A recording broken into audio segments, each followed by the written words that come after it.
IBC, Dale Gateful 33 here, just to do a quick video. So this is recent spins. I've just picked 10 of the records I've played during October 2020. So they're in alphabetical order. So I just thought I'd show them before I file them away. So firstly, Leonard Cohen, Popular Problems, revisited this album, haven't played it for a while. Yeah, so Leonard Cohen was quite prolific in the sort of years leading up to his passing, and this is just a strong, typical Leonard Cohen later period album. Yeah, really good, really enjoyable, quite short, but it's got it's just got some kind of gravelly, interesting, acerbic thoughts on the world. So yeah, good album. This next one I revisited, Elvis Costello Armed Forces, because there's going to be a mega box anniversary issue coming out, and I thought, do I need that? So I like the album. I've had the album for years, but yeah, I've concluded I really enjoy the album, but I don't need to buy the multi-disc box set. I'm happy with the album. So that was good and interesting, but yeah, but great to revisit that.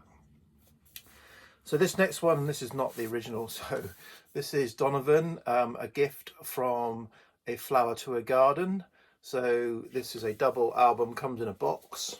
So this is just a blank cover, comes with some notes for each song.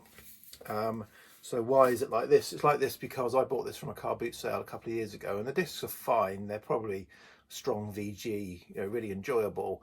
But the box is really musty and horrible, so I don't keep it in the room because it stinks. So I keep it elsewhere.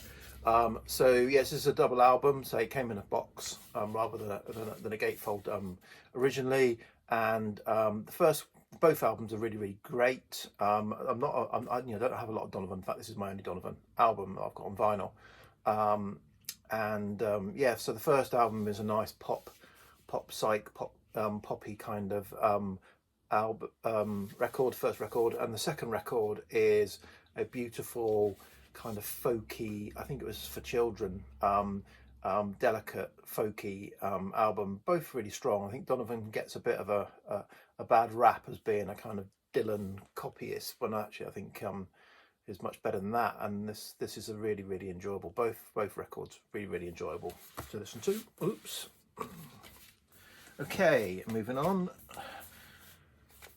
I was playing this, I think maybe I was concentrating on something at work, or doing some work early morning. This is Canoy. Canoy is typically a sort of guitar-led instrumental ambient. This is Buru Hayes. It's 234 or 333 on vinyl. Yeah, but this was a bit more in your face than that, so less background. So it's a good listen, but didn't quite work for what I was trying to do. So I've got a lot of Canoy digitally. Most of us, and this is the only one I've got on vinyl. And say sort of good instrumental ambient, good for kind of having on the background. But this was a bit more, forced you to concentrate on it, which I didn't want at the time.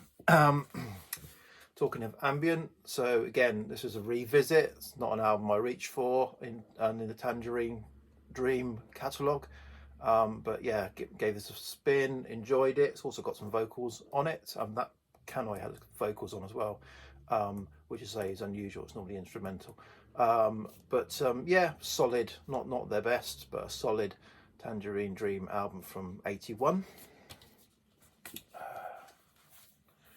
This was fantastic. So I've had Fisherman's Blues for years. I've only got this one in the last couple of years, and this is very different. This comes before Fisherman's Blues, and this is much more much more going on, much more aggressive, upbeat, strong, rocky songs. The first two, Don't Bang the Drum, Hold the Moon, on side one, and Medicine Bow on side two. I was familiar with those from, Hold of the Moon is very obviously familiar. But yeah, this is a great album. Great to revisit this. you know, really, really strong, and so very, quite different to Fisherman's Blues. Those next two come as a pair. So this is Ben Watt from Everything But the Girl, and this is solo debut from '83, North Marine Drive. This is a really, really nice singer-songwriter album.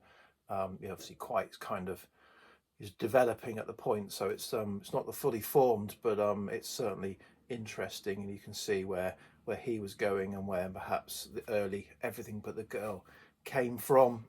And then similarly, I played this then. This is Tracy Thorne, her debut from '82. Both of these are on Cherry Red. And this, I think, you know, she recorded this before she'd met Ben Watt. I think they met later that year at university and formed Everything But the Girl. This is quite kind of lo-fi, innocent singer-songwriter stuff. Interesting to follow in terms of what they became. Not going to blow your socks off, but some interesting songs on here, and interesting covers as well. So yeah, both good listens. It's really short, it's about 23 minutes or something. So why did I play this? I think it was Gillian Welsh's birthday during October, so I dug out an album, this one, Soul Journey, really good album. Yeah, I'd love to get more of Gillian Welsh's stuff. I've picked up a few of these. She's been doing releases of sort of outtakes and demos, and I think this all comes in a box. The unfortunate thing is that their Aconi label, I think they do obviously in the US, and getting things from the US now, the postage is hugely prohibitive. So unfortunately, I probably won't be picking any of that up because of the postage. So I probably will get them on, you know, digitally or on CD, but I can't really get the vinyl. So I think there's a big box of a lot of the demos coming out. And then finally, James Griffiths did a mid-tables mid-table albums by artists, and I didn't have enough to do the thread, but I was giving it some thought, and I thought of this artist, Wishbone Ash, because their first three albums are really strong, but I've got some other stuff and I wasn't sure.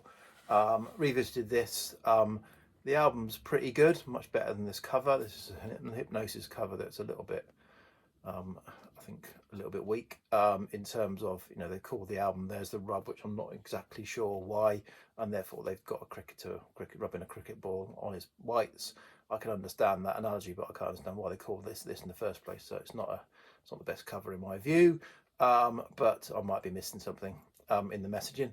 But yeah, this is not a bad album actually. But I think it's a good example of a mid-table album by an artist. So yep, there's 10 records, 8 minutes. Just wanted to jump on and get that out of the way so I can file them away. So yep, I'm back with some more videos soon. Cheers, bye.